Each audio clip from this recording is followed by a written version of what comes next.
Alors quelques mots, puisqu'on enchaîne avec cette dernière partie de notre soirée. Quelques mots, mesdames et messieurs, sur la personne qui va prendre le micro dans quelques instants.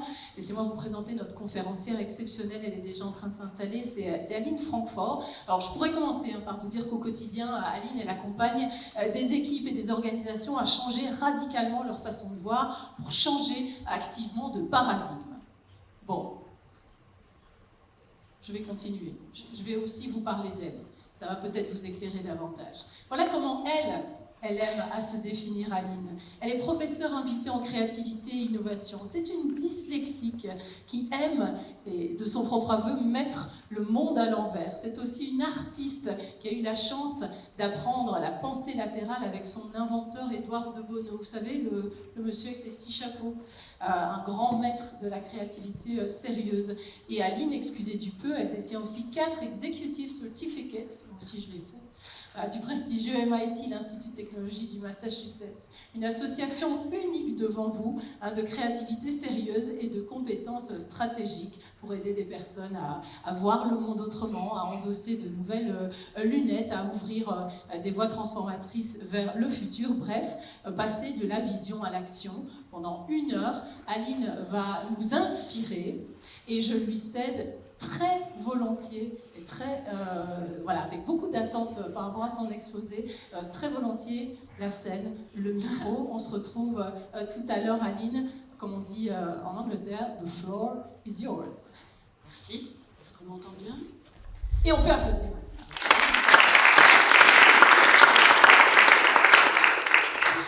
Merci de m'avoir invité à parler, vous ne devinerez jamais de quoi, pour ceux qui me connaissent, parler de shapership, c'est ma passion. Chaque fois que je fais une conférence, maintenant je parle de ça.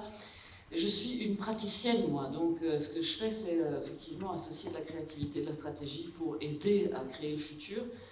Je parle de ce que je sais faire, je pense que savoir et ne pas faire égale ne pas savoir.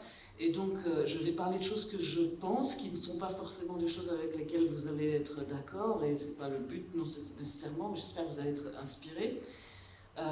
C'est des points de vue, et voilà, j'espère que vous allez en retirer du plaisir. Je commencerai par vous dire ceci, prends garde au présent que tu crées, car il doit ressembler au futur dont tu rêves. Si vous sentez déjà dans cette phrase l'articulation entre le fait que nous créons le futur tous les jours, par les décisions et les actions que nous prenons ici et maintenant. Il y a beaucoup de gens avec lesquels je travaille, et j'espère pour eux, qui sont en train de créer quotidiennement le futur dont ils rêvent. Je me rends compte que malheureusement, ils sont dans le cauchemar de la répétition des ce qu'on appelle SOS, Same Old Solutions, et quand on est plus grossier, on dit Same Old Shit. Et je pense que la question qui se pose en fait maintenant, c'est comment arriver à avoir une pensée qui est radicale et qui permet en fait de créer une sortie latérale, verticale, tout ce que vous voulez, une sortie de cette éternelle répétition et ce vocabulaire que nous utilisons en permanence pour parler d'innovation, de choses formidables qui se passent, dans lesquelles il y a une partie, à mon sens, qui est extrêmement ambiguë, et qui est dans la transition aussi, je pense, dans ce vocabulaire, il y a quelque chose d'extrêmement ambigu et qui, selon certains analystes, ne marche pas des masses. Donc la question c'est, et si on arrêtait de créer des solutions qui, dans le fond, renforcent le contexte même du problème? Et si on était capable de sortir de la mentalité de crise dans laquelle on est? C'est ma question. Moi, je travaille beaucoup avec des concept depuis 2001, je pense, dans lesquels j'étais avec des gens qui rigolaient parce qu'on disait shift happen, vous voyez ce qui arrive quand on enlève un F. Et le basculement du monde, cette espèce de courbe, est décrit depuis très longtemps par des prospectivistes. On est à peu près à l'endroit où effectivement il se passe un basculement et un changement d'époque. Et on peut le regarder comme une crise. On peut le regarder comme une rupture. Et je dirais, je parle ici au nom de Jean-Louis et moi, Jean-Louis qui est mon associé, compagnon de vie, co-auteur du livre. Donc quand je dis nous, c'est Jean-Louis et moi. Il est là. Et donc Jean-Louis a fait un jeu de mots assez intéressant, je pense, sur la crise, en disant que quand on a une crise de foi, on a en anglais ce qu'on appelle une liver crisis. Et quand on a une hépatite, on a une liver condition. Et si vous voyez ce que ça veut dire que quand on a une crise de foie, on prend des remèdes standards, on arrête de boire, ce qu'on va faire juste après. On revient avec des remèdes standards à une situation précédente qui est le statu quo. Et quand on a une hépatite, en fait, on doit changer de vie. Une liver condition, c'est une rupture. Et je pense qu'on continue régulièrement à envisager en fait les choses dans une mentalité de crise, en pensant que les solutions qu'on apporte sont des solutions qui vont permettre de créer le futur, alors qu'en fait les solutions sont essentiellement liées à la mentalité solutionniste, en tout cas à régler les problèmes d'hier, hein, ce qui n'est pas inutile, mais qui n'équivaut pas du tout à la prise en compte d'une pensée radicale comme celle dont on a besoin pour le moment, il me semble. Un philosophe tel que Gramsci a fait cette remarque, je pense assez juste, que le vieux monde meurt et le nouveau a du mal à apparaître.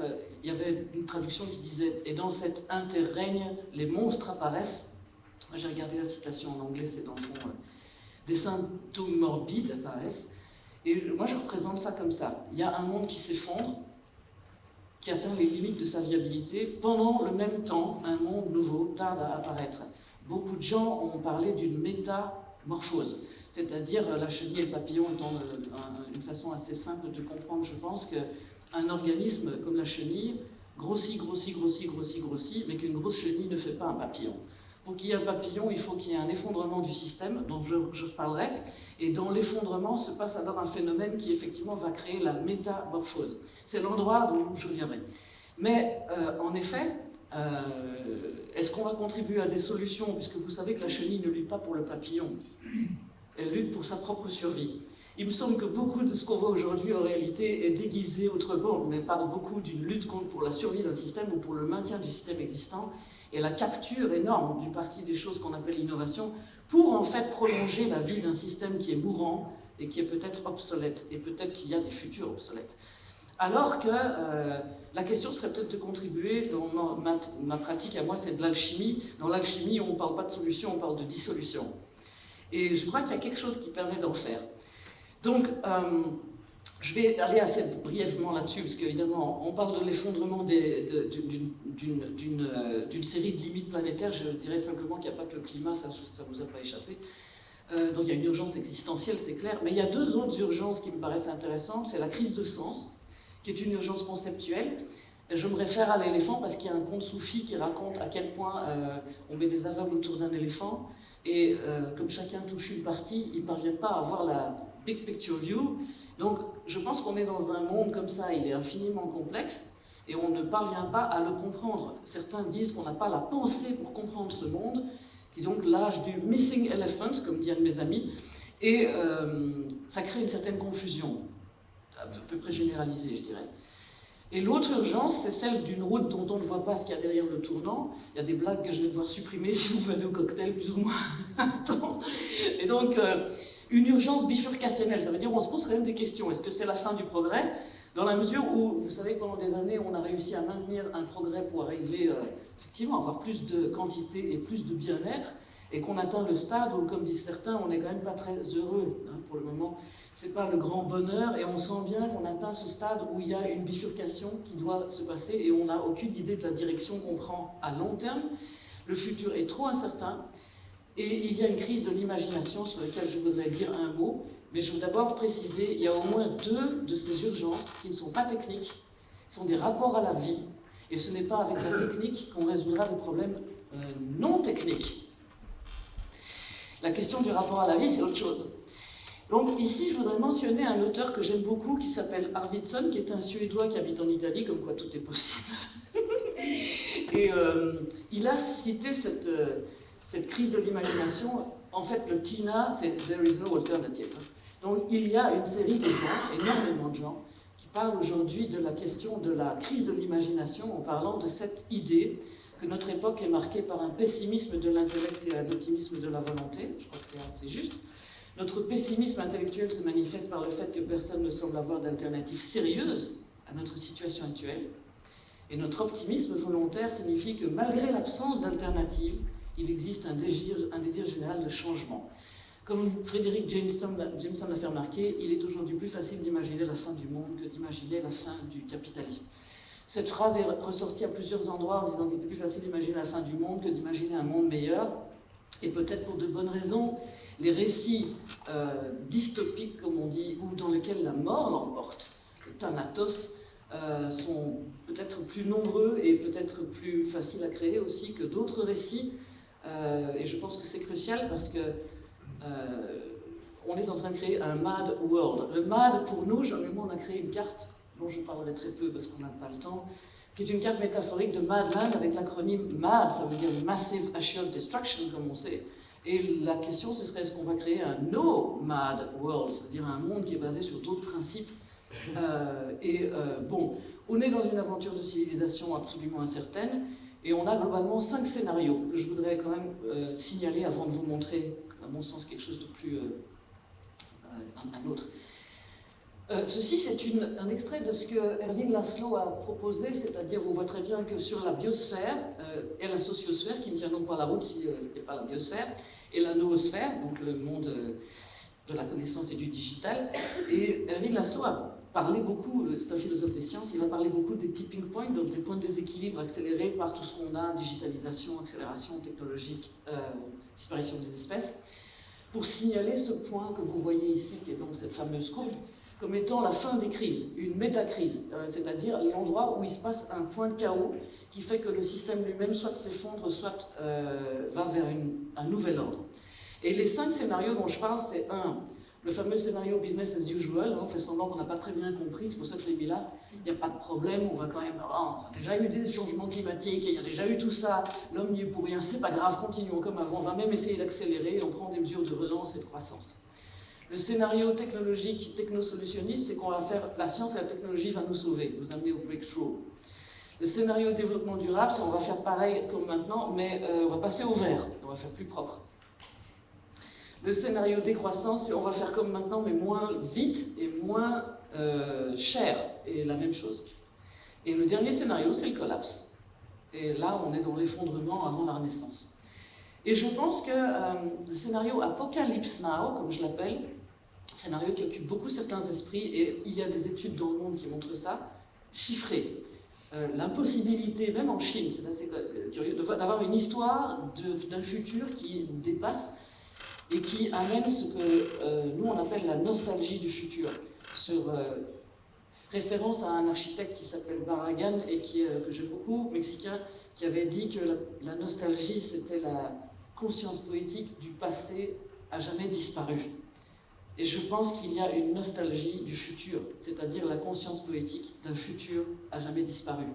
Demandez aux jeunes ce qu'ils en pensent, et regardons le taux de suicide et le désespoir de certains pour comprendre qu'il y en a qui sont complètement dans l'impossibilité et qui sont dans les forces de régression, entre autres la peur et la sidération.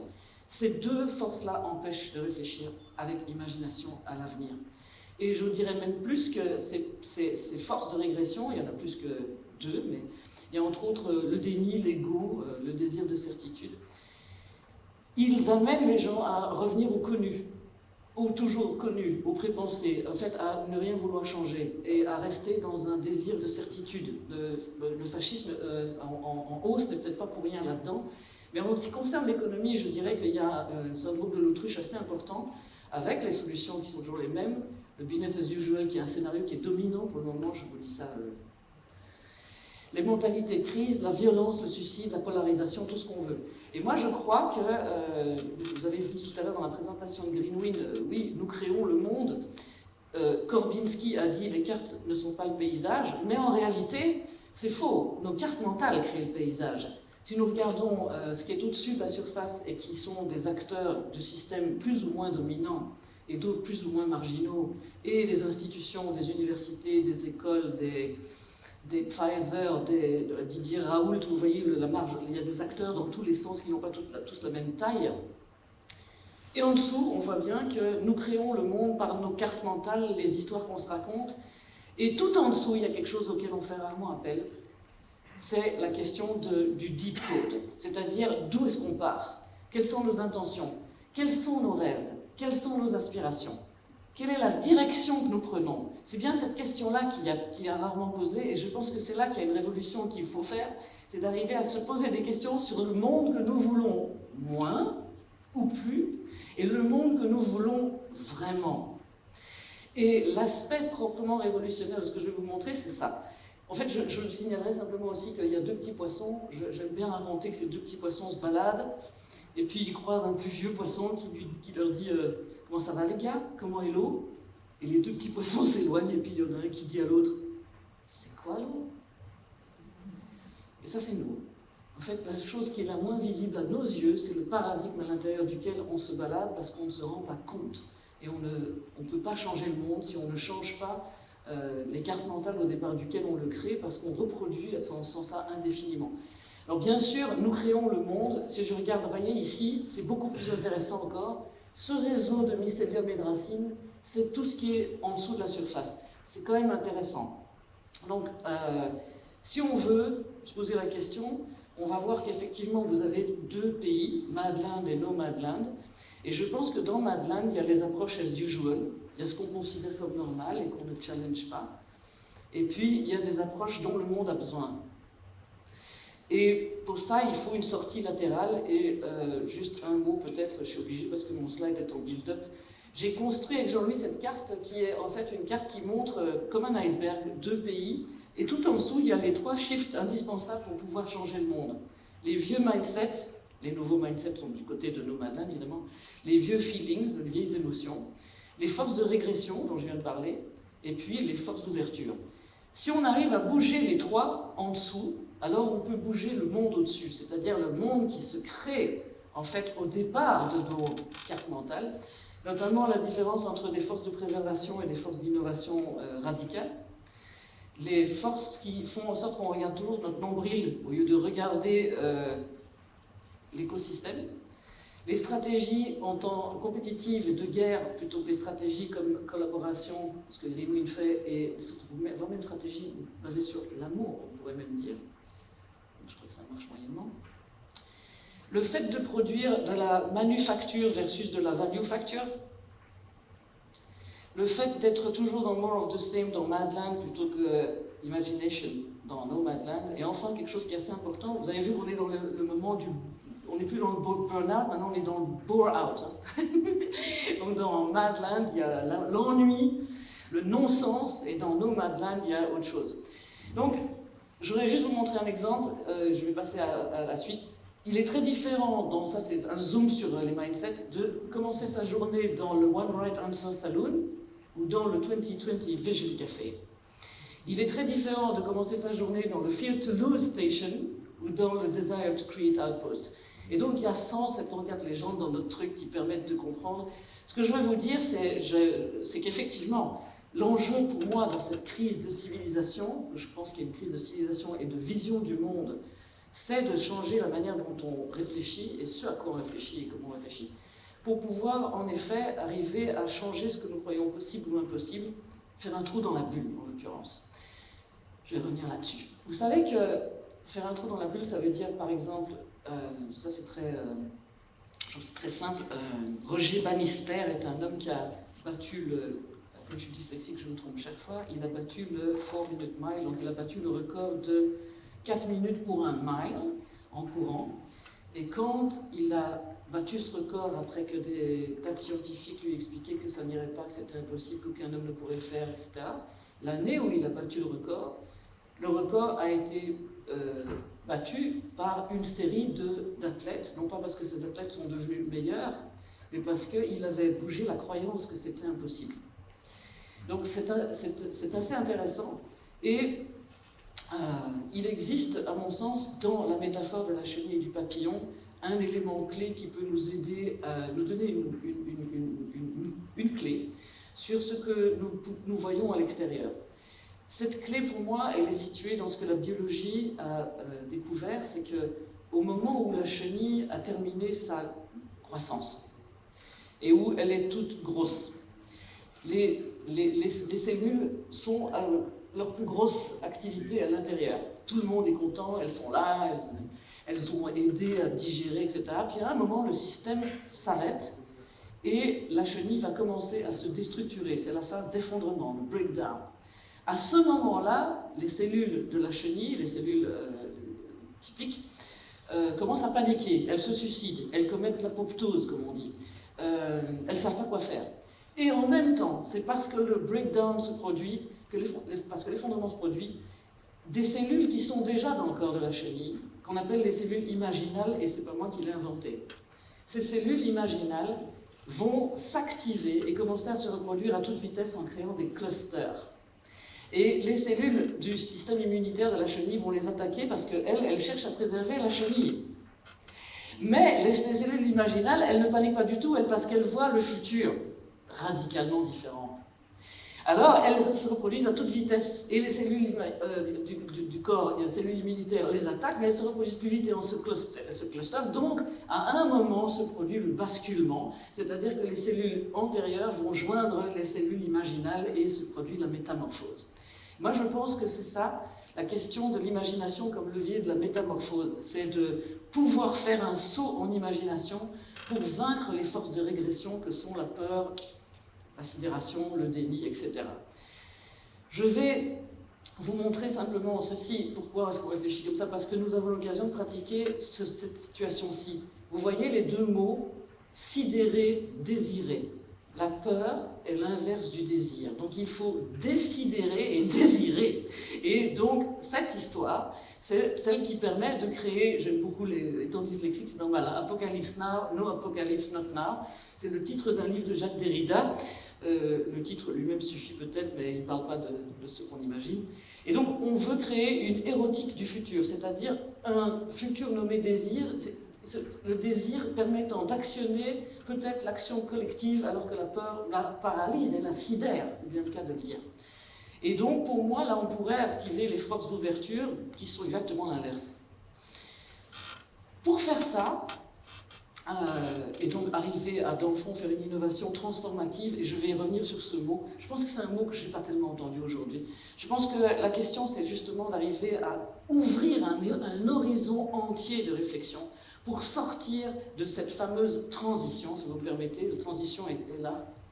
Mais la transition vers quoi, en fait? On parle depuis des années de transition. Quand est-ce qu'on va arriver à avoir une pensée radicale et une pensée de type plus révolutionnaire? Radical, ça veut dire à la racine. Hein. Ça ne veut pas dire qu'on fait tout péter. Donc je crois qu'il y a quelque chose qui est le Fosbury Flop de l'esprit. Shapership, ce qu'on a inventé comme concept, c'est le Fosbury Flop de l'esprit. Vous savez que c'est un mauvais athlète au départ qui rompt toutes les règles. Il est en compétition avec les meilleurs du monde, qui sature en termes de performance. Et lui va inventer ce fameux Fosbury Flop et battre le record.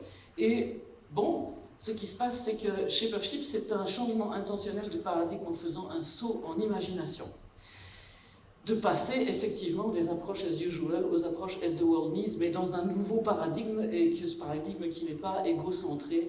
Et je vais vous montrer très rapidement quelque chose. Je vais commencer par la technique parce que je me suis dit que c'était plus intéressant que de commencer par la poésie, parce que en fait, Shapership c'est de la grande poésie, mais ici je décidé de commencer par un truc plus simple.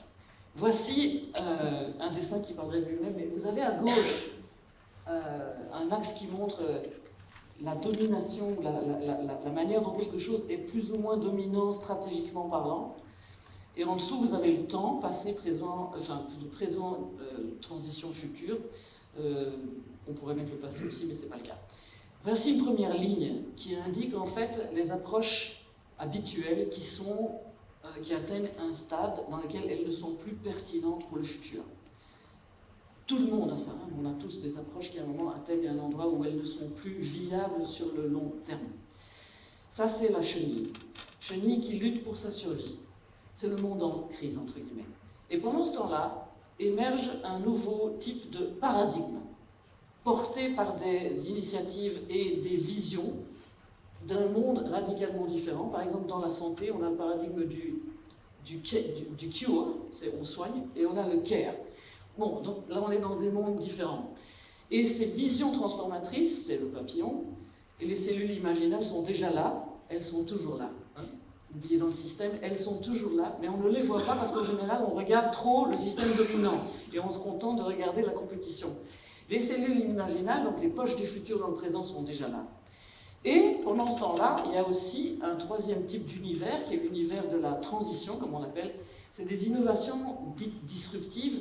C'est souvent des entrepreneurs et des incubateurs et des gens qui, en fait, tirent parti de l'opportunité que le système dominant diminue, s'effondre, tout ce qu'on veut, pour faire plus efficacement des choses que parfois il ne faut plus faire.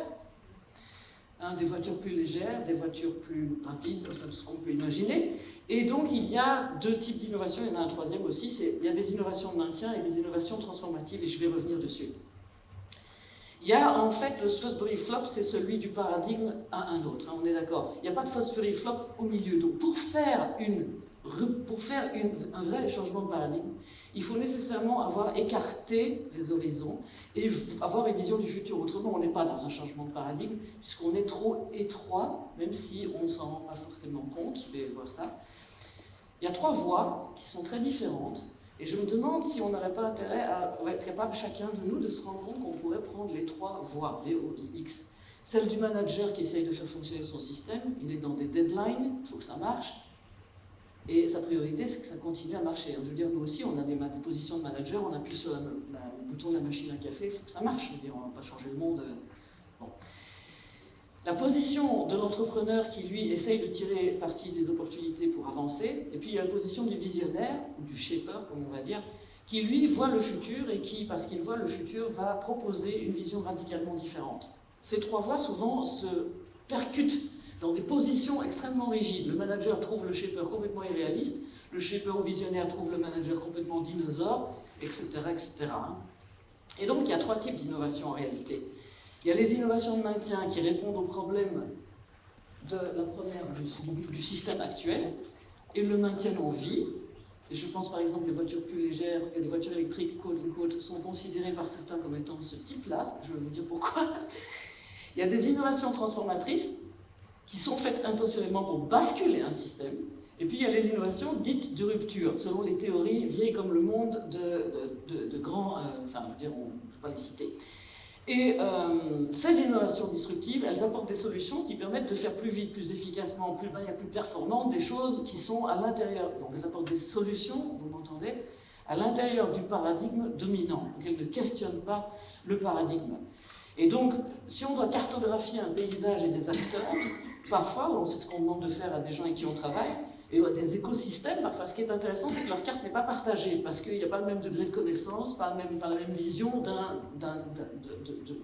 des choses. Et donc, en réalité, ils mettent parfois des choses ici qui sont en fait beaucoup plus du déclin de la situation dominante. Et donc, on a en fait intérêt à arriver à une cartographie. Je vais vous donner un exemple. Vous avez entendu, je pense peut-être beaucoup plus que moi d'ailleurs, parler d'un paradigme qui est le paradigme du do good ou do less bad, hein, donc c'est le paradigme régénératif par rapport au paradigme dégénératif. Ça veut dire que le dégénératif, c'est tout ce qu'on connaît aujourd'hui. Approche extractive, solution à court terme, faire du profit maximum, et l'inverse, c'est l'approche régénérative. Donc Kate Raworth, qui a créé le donut, est évidemment une des très grandes ferventes. Il n'y a pas que elle. Et la différence entre le do good et le do less bad, c'est que je vais prendre un mari. Si un mari donne 10 gifles à sa femme par semaine et qu'il décide d'en donner plus que 9, il aura do less bad, mais il n'aura pas do good. J'espère que c'est clair. Et donc, il existe un très grand spécialiste qui s'appelle Daniel Christian Boyle, qui a identifié une grille, un spectre, si vous voulez, et qui est nommé.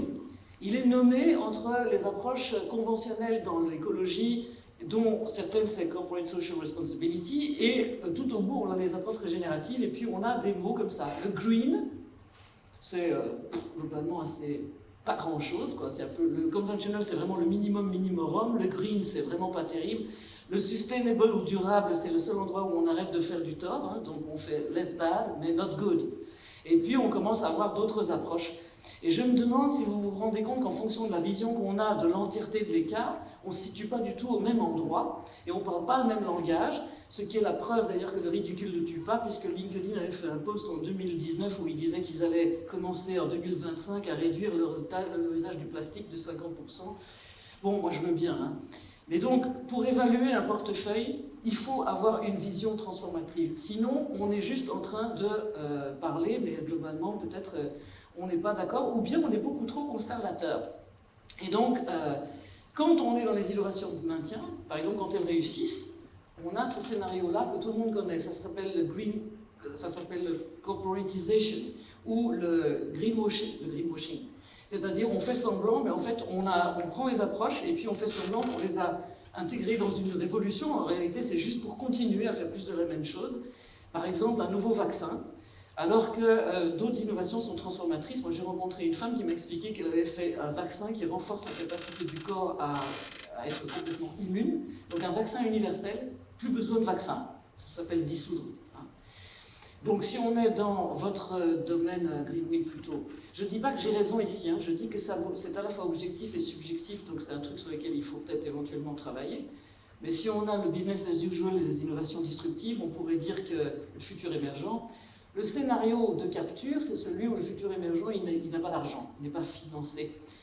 Et on considère, Jean et moi, et de nouveau, je n'ai pas dit qu'on avait raison, mais que le carbon capture plus storage, c'est typiquement une innovation de type, on appelle horizon 2 moins, les voitures électriques pareil, etc. Je dois aller vite, mais si on veut basculer un système, il faut peut-être aller complètement vers d'autres innovations. Et de nouveau, ça veut dire clairement identifier à quel point on va assez loin dans les ambitions qu'on se fixe, dans les objectifs qu'on se fixe, mais dans les visions surtout. Est-ce qu'on a une vision de ce que voudrait dire d'aller complètement vers autre chose? Et je n'ai pas vraiment le temps de vous le dire, mais je connais une entreprise effectivement qui travaille sur un paradigme d'hydrogène vert complètement abordable.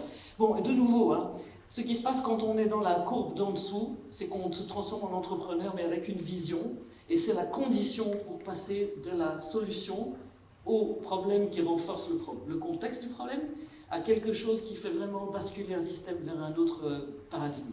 Ça s'appelle Disrupt with a Purpose. Donc pour nous, c'est faire un trou dans la bulle. Et ça, c'est typiquement ce qui nous a inspiré. C'est Shapership, c'est l'art de donner forme au futur. C'est la formule de Buckminster-Fuller qui dit clairement, si vous voulez, on ne peut jamais changer les choses en combattant la réalité existante. Pour réussir un changement, construisez un nouveau modèle qui rend le modèle précédent obsolète. Pour ça, il faut forcément une vision transformatrice. Donc on a inventé un mot pour ouvrir un monde qui n'est pas le leadership et l'entrepreneurship. Ce mot, shapership, vient de to shape, le verbe comme tailler, et ship comme dans friendship, ou craftsmanship, ou leadership. Donc l'art de donner forme au futur, qui est en fait l'art d'ouvrir des pistes, de percer une bulle dans laquelle les croyances sont que c'est pas possible, et de percer pour voir et d'ouvrir des pistes que personne n'avait vues dans différents domaines. Donc, littéralement, c'est rendre des futurs radicalement différents, visibles, désirables et actionnables. Visibles parce qu'ils ne le sont pas, parce qu'on ne les voit pas. Désirables parce que c'est la force que nous pensons qu'il faut actionner. Et actionnables parce que si c'est pas actionnable, c'est pas la peine. Mais si c'est que actionnable et que c'est pas désirable, c'est pas la peine non plus. Donc, au cœur de ça, il y a fondamentalement une nouvelle manière de voir. Je pense qu'on avait mis ça sur la couverture du premier bouquin, l'œil ne voit que ce que l'esprit est prêt à comprendre. Vous savez que saint Thomas avait dit que, il a dit je ne crois que ce que je vois, c'est ça? Et tout le monde sait que c'est faux. Parce que je pense vraiment qu'il y a beaucoup d'histoires. Il y en a une avec un mari qui est trompé, qui soupçonne sa femme de le tromper, qui l'a fait suivre par un détective, et pour faire bref, le détective la suit, et le mari, très énervé, dit « Mais qu'est-ce qu'ils font? Qu'est-ce qu'ils font ?» Après le champagne, « Mais qu'est-ce qu'ils font? Ils payent l'addition, et qu'est-ce qu'ils font? Suivez-les, suivez-les !» Et le détective suit le couple qui va dans un hôtel, et il a réussi à avoir une chambre en face de la chambre que ce couple occupe, et le mari dit « Mais qu'est-ce qu'ils font? Qu'est-ce qu'ils font ?» Et ils sont en train de s'embrasser. Et maintenant, ils ferment les rideaux. Ah, ça, c'est vraiment dommage. Parce que s'il n'avait pas fait ça, on aurait su ce qu'il faisait. Mais je me demande si on n'est pas parfois un peu comme ça. C'est-à-dire que quel genre de démonstration il nous faut pour arriver à croire certaines choses. Et donc, ici, c'est totalement l'inverse. Ici, c'est voir pour croire, mais dans le sens d'imaginer, et puis croire, et puis faire. Et l'innovation commence par un œil. Donc, c'est vraiment ouvrir des yeux qui ont de nouveaux types de visions. L'essence du shapership, pour venir à ça, c'est avoir une manière complètement différente, révolutionnaire, audacieuse, créative, radicale, hétérodoxe, de regarder ce qui est et ce qui pourrait être. Ce qui est, c'est la ligne rouge. Ce qui pourrait être, c'est la ligne verte. Si on n'est pas capable de regarder les deux, on ne crée pas. Et comme vous allez voir, ce qui est normal, en fait, il faut pouvoir le challenger radicalement. Et ce qui pourrait être, il faut pouvoir l'imaginer. Donc il ne suffit pas de critiquer, il ne suffit pas de regarder des choses comme ça, il faut arriver à quelque chose qui est beaucoup plus intéressant. Je me rappelle quand on a créé ça, on est parti sur... vous savez qu'il est temps de changer quand les leaders... Oui, enfin, vous voyez ce que je veux dire. Donc je vais faire très bref, mais je vais peut-être plus passer la critique ici. On a regardé certaines personnes et c'est ce qu'on a trouvé très simple. Hein. Ces gens, on n'a pas besoin d'être un leader pour faire du shepherdship. On n'a pas besoin d'avoir beaucoup d'éducation. Il y a des gens de tous les styles, toutes les races, tous les pays. Et on a regardé leur manière de regarder le monde. Et on en a décrit certains. Je me souviens qu'au départ, ils étaient inconnus, ces gens. Ils sont connus parfois, certains aujourd'hui. Et puis on a pratiqué ça avec plein d'autres gens. Et en gros, c'est une invitation à sortir de la caverne de Platon, dont je ne développerai plus, bien que c'est probablement loin dans votre culture, comme ça l'était dans la mienne. Mais vous savez que la question, à un moment, c'est de sortir de l'idée que la réalité, c'est ce qui est projeté sur le mur de nos représentations, et d'aller voir qu'un autre monde est possible. Certains retournent témoigner, et puis ils se font massacrer parce que ceux qui sont au fond, là, ne veulent pas croire qu'un autre monde est possible. Donc c'est l'histoire d'Al Gore, hein. Une vérité qui dérange. Donc ceux qui sont enchaînés, en général, ils refusent qu'on vienne témoigner d'un autre monde, sous prétexte qu'on met leur réalité en cause. Et j'en arrive à donc cette question fondamentale. C'est quoi la réalité? Et vous avez les mots en IT, vérité, productivité, créativité, possibilité. La réalité, c'est un rapport. Tous les mots en IT comme productivité, d'ailleurs, indiquent un rapport. La réalité, c'est le rapport entre... c'est le réel dans les limites de notre perception. Vous savez très bien que malgré tous les efforts qu'on fait, on n'est pas capable de savoir ce qu'est le réel. Donc en fait, le réel est impossible d'accès. Nous filtrons, nous créons des perceptions. Et puis au départ, les perceptions, ils sont plus ou moins réelles ou pas. On a en fait une série de décisions qui se prennent. Donc la réalité, c'est une représentation du réel. C'est une carte du passé, du présent et du futur. Une carte plus ou moins imaginative. Souvent, on dit que c'est des cartes mentales, mais qui manquent d'imagination. Il y a un scientifique qui a appelé ça les théories de l'esprit. Moi, j'appelle ça le théâtre de notre esprit. Mais ce que je voulais dire, c'est que ça, c'est la base de tous les choix que nous faisons. Et c'est pour ça que notre question, c'est celle d'ouvrir. Alors, bien sûr, ici, vous voyez le réel voilé, je dois passer. Yuval Noah Harari a très bien parlé dans son livre Sapiens de la capacité de notre espèce fabulatrice de créer des représentations et d'y croire. La croissance, c'est une représentation. Une entreprise, c'est une fiction. Une stratégie, c'est une fiction. Et beaucoup de choses que nous croyons sont des fictions. Les cartes que nous créons sont des fictions. Voilà la taille de l'Afrique vue par le Nord, la taille de l'Afrique vue par d'autres. Et donc, si on veut questionner notre rapport au monde, ce que je disais dans les deux urgences, je pense qu'il y a quelque chose qui peut être intéressant ici, c'est de jeter un coup d'œil à la manière dont nous faisons attention au monde, la manière dont nous le co-créons.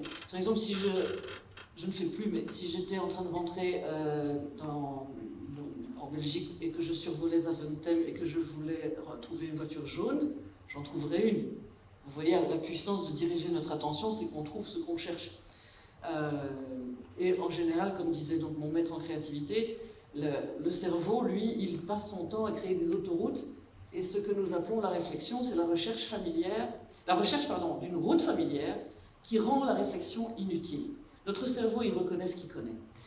Alors pour faire bref, je voudrais mentionner ici, puisque le cerveau on l'a coupé en long, en large et de travers, il y a un chercheur qui a parlé de ce truc extraordinaire qui est le fait que nous avons deux hémisphères depuis toujours et qu'il faut bien croire qu'on continue à les utiliser, sinon l'un des deux aurait disparu, puisque c'est la loi de la nature. Ces deux hémisphères sont séparés par un corps calleux où circulent 2% d'informations.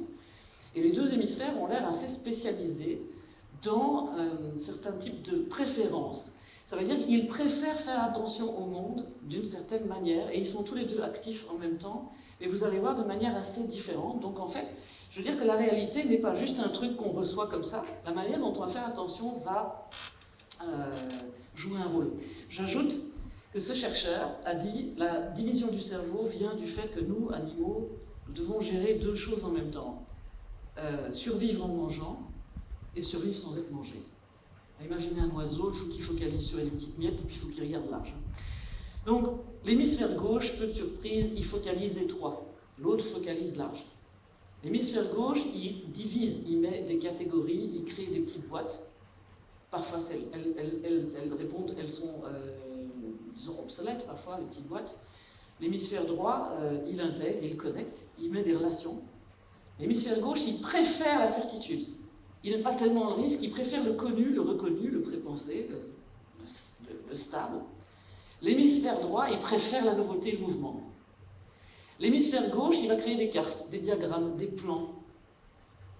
Le mot stratégie, vu par quelqu'un qui est dominé par l'hémisphère gauche, c'est un plan, un forecast, un roadmap. Et comme vous avez vu tout à l'heure, on a quand même beaucoup de retard. La vie est ce qui nous arrive pendant que nous faisons des plans. Hein. Et l'hémisphère droit, lui, il fait autre chose. Il fait des roadmaps, il fait des métaphores, il est créatif, il utilise l'imagination. Et vous voyez, il y a un truc qui est très important, c'est que l'hémisphère gauche ne comprend rien au sens. Ça ne l'intéresse pas du tout. Lui, ce qui l'intéresse, c'est le quantitatif. L'hémisphère droit, ça l'intéresse le qualitatif. Alors il ne faut pas faire un dessin pour voir que notre société, en fait, est dominée par une manière de faire attention au monde qui est extrêmement mécaniste. Et que ce n'est pas par hasard, du coup, que nous ne voyons peut-être rien ici. J'aurais voulu vous demander ce que vous voyez, mais je ne vais pas le faire. Mais quand on voit un peu plus loin, et puis on voit un peu plus loin. Et vous voyez, l'intérêt, c'est quand on vient en arrière, on le voit. Et si on voit le monde en chaos, c'est difficile. Ici, l'hémisphère gauche en plein pouvoir. L'hémisphère gauche, l'hémisphère droit, c'est très marrant. Regardez ce que chacun regarde. L'hémisphère gauche, il va lui focaliser sur le personnage ici. Et puis, il va essayer de régler un problème en créant un problème. Etc., etc. Il va créer une vision du monde. Je suis obligé d'aller un peu plus vite, je ne peux pas vous parler de ça, mais je veux quand même vous dire, il est évident que nous avons un paradigme qui est une caverne de Platon. Nous sommes dans une vision de l'homme qui est séparée, avec un univers fragmenté, une pensée linéaire, l'humanité qui se vit au-dessus de la nature, la matière qui paraît toujours centrale, le progrès qui apparaît comme plus de consommation, l'économie qui apparaît quand même comme l'exploitation, et le rôle de l'humanité qui semble être de maîtriser la nature à son service, tout ça pendant qu'un nouveau paradigme, je ne sais pas combien de temps il faut pour que ça émerge, mais moi j'ai un ami qui devient fou, il a 25 ans et il dit il faut 100 ans, c'est dingue, avant qu'on comprenne que l'homme est connecté, que l'univers est organique et peut-être conscient, que peut-être que la pensée devienne complètement circulaire, qu'on comprenne notamment que la matière n'existe pas, le temps n'existe pas, le futur n'existe pas, l'espace n'existe pas, il faut regarder la physique d'aujourd'hui, que le progrès, ça n'a peut-être rien à voir avec ce qu'on pense, buen vivir, que l'économie change et que l'humanité puisse être au service de la vie.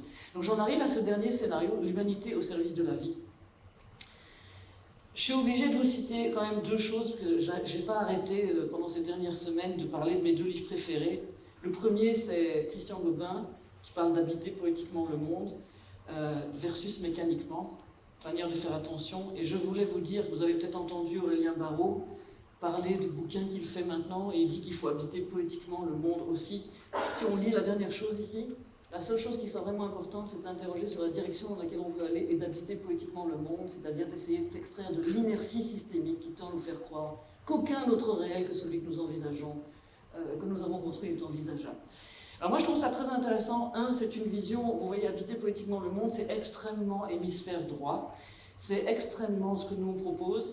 Et la deuxième chose que je propose, c'est de se pencher sur ce qu'un lointain cousin à moi a écrit. Il s'appelle Harry Frankfurt, professeur de philosophie au Michigan.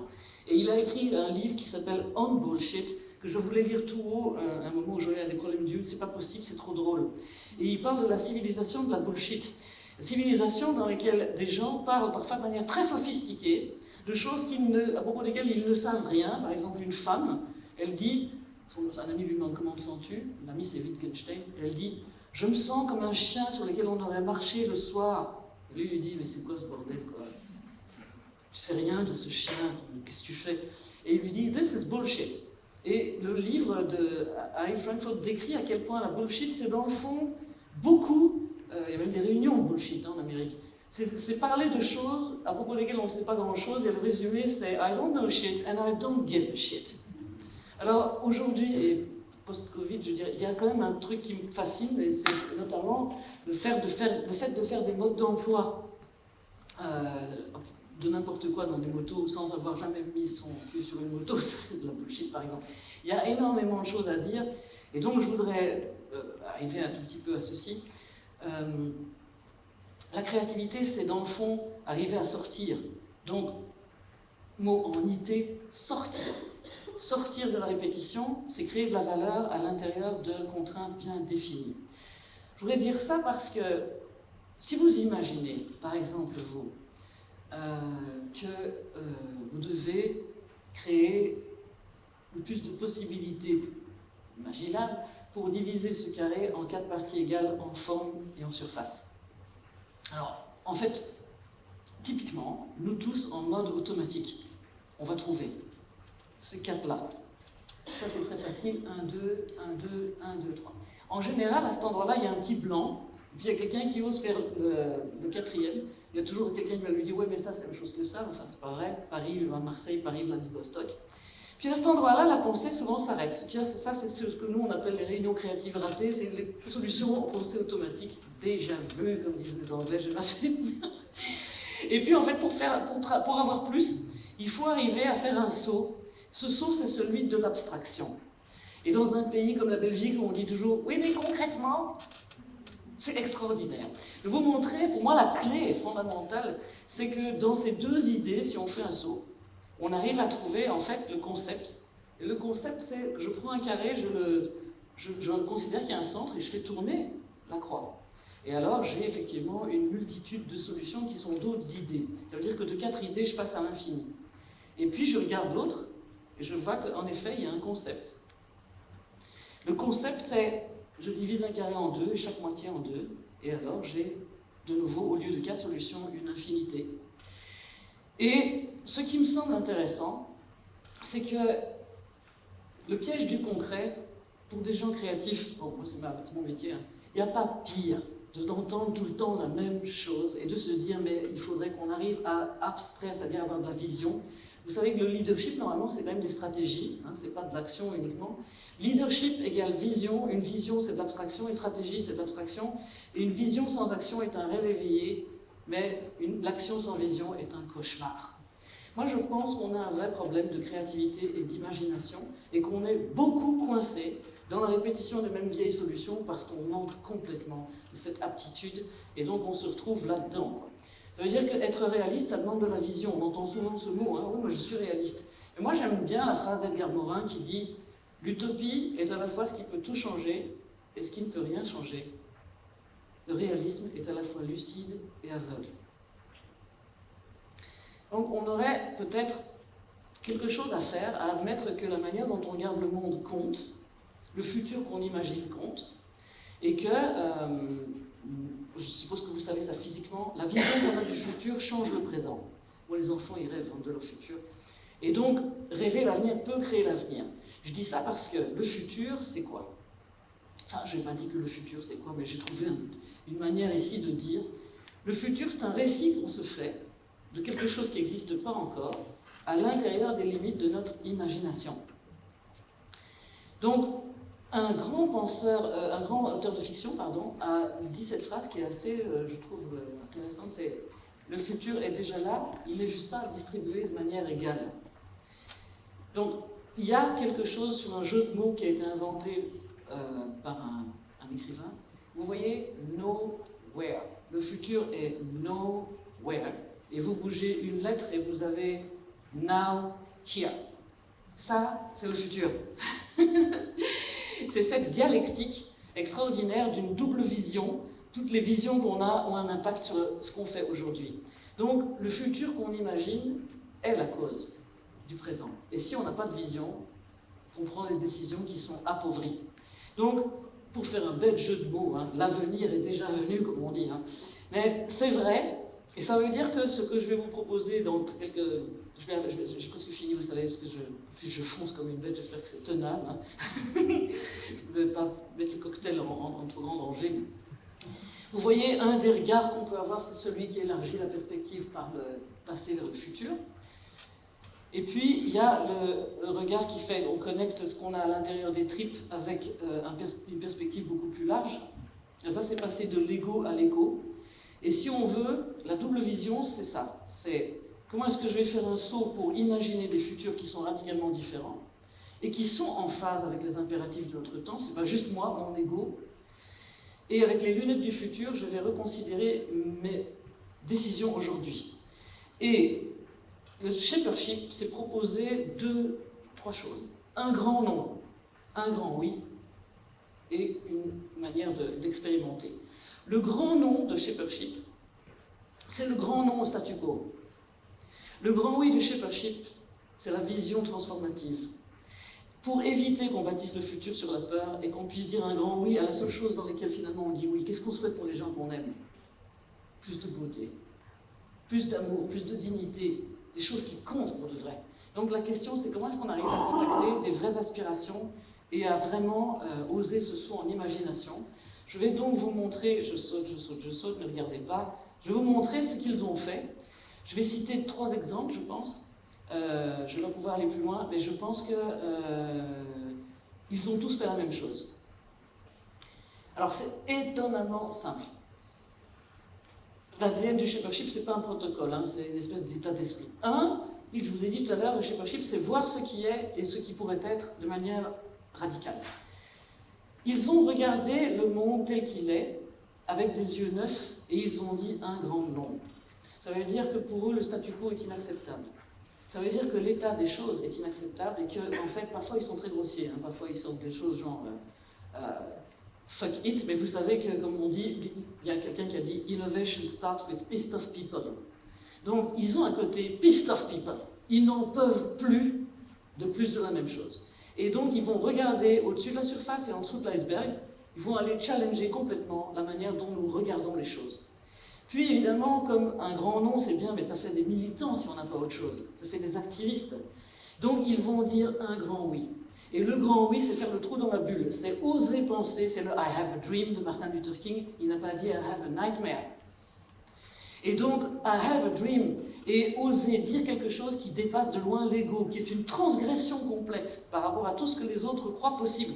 Donc la plupart de ces gens, ils incarnent quelque chose qui est largement au-delà du possible, et je vous donnerai l'exemple. Ils sont en train de dire un grand oui qui répond à ce qui doit émerger dans le monde et aux aspirations de parfois 2 personnes, mais parfois quand même beaucoup plus que 2 personnes, parfois des millions de personnes.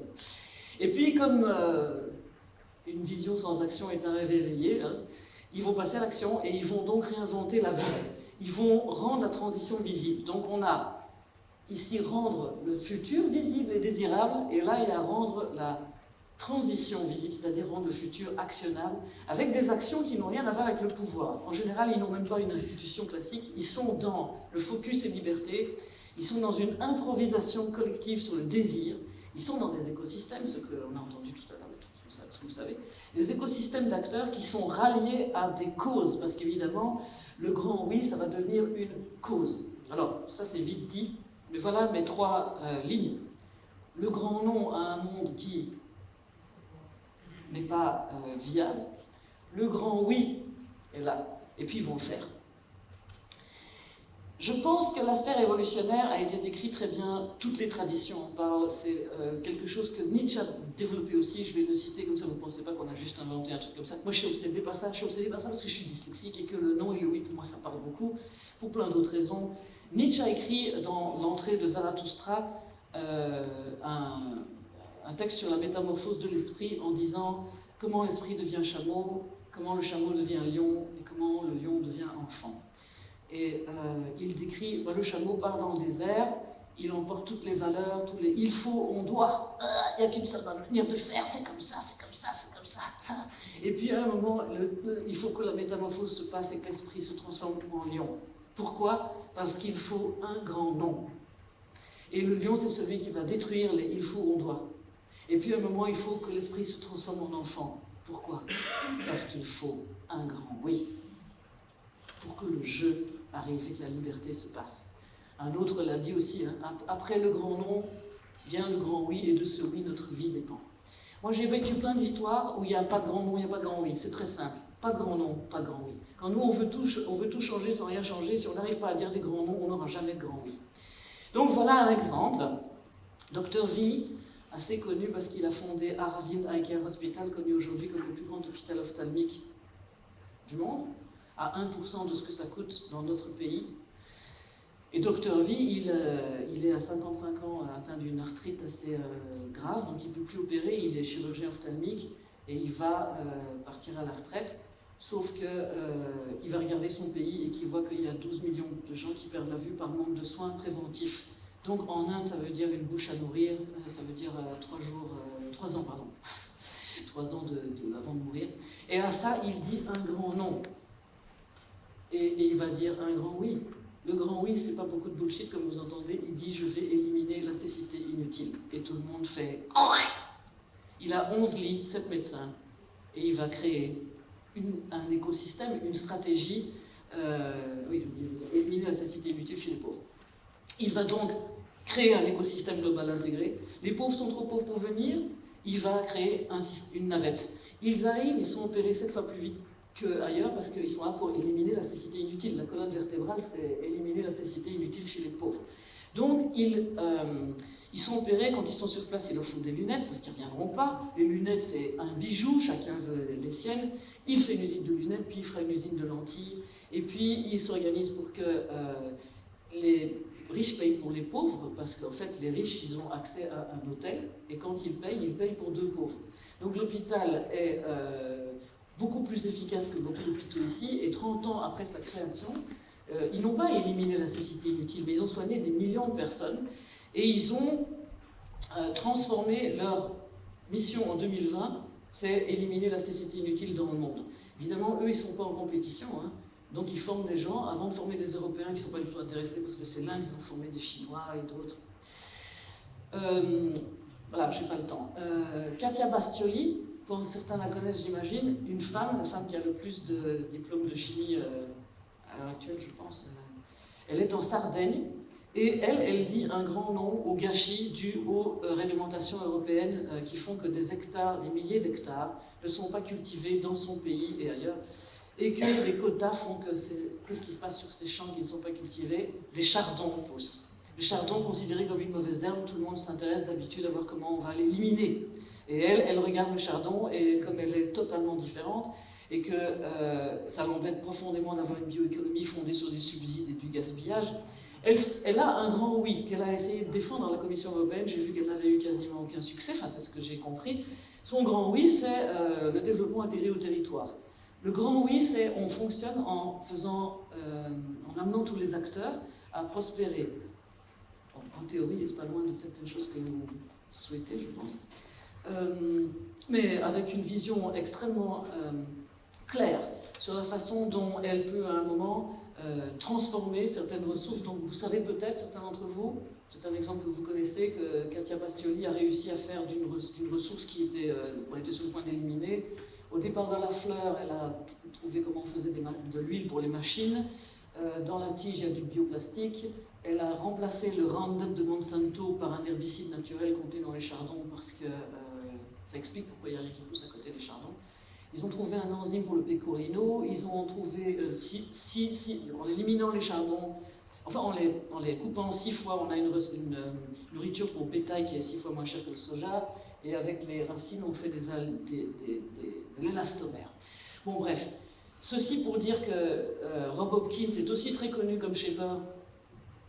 Je pense que je ne vais pas en parler maintenant, je vais dire simplement, Rob Hopkins a dit un grand non au fait d'attendre des politiques, des mesures concernant le peak oil. Il a créé Transition Town. Vous avez vu la tête de Rob Hopkins?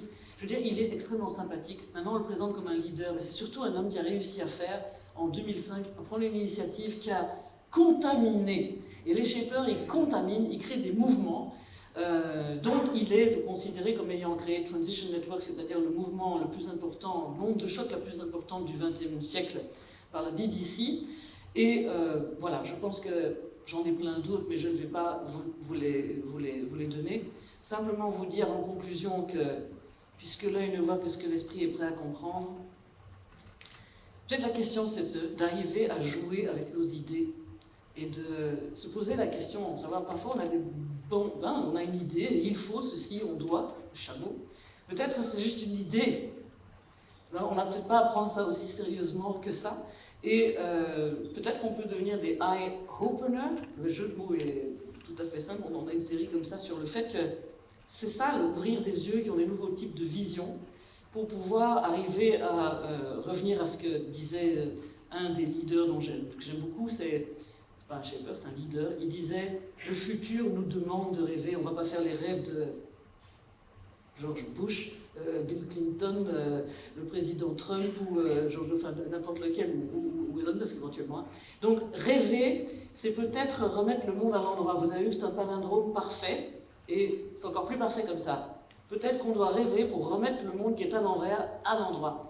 Sur ce donc, je vous propose, moi, de m'arrêter ici. J'espère que vous avez tenu, que ça vous a paru trop long, parce que moi, ça m'a paru très court. Et je vous retrouverai au cocktail. Je pense que c'est mieux comme ça, hein, on se retrouve là-bas, sauf si vous avez des questions urgentes. Merci d'avoir écouté.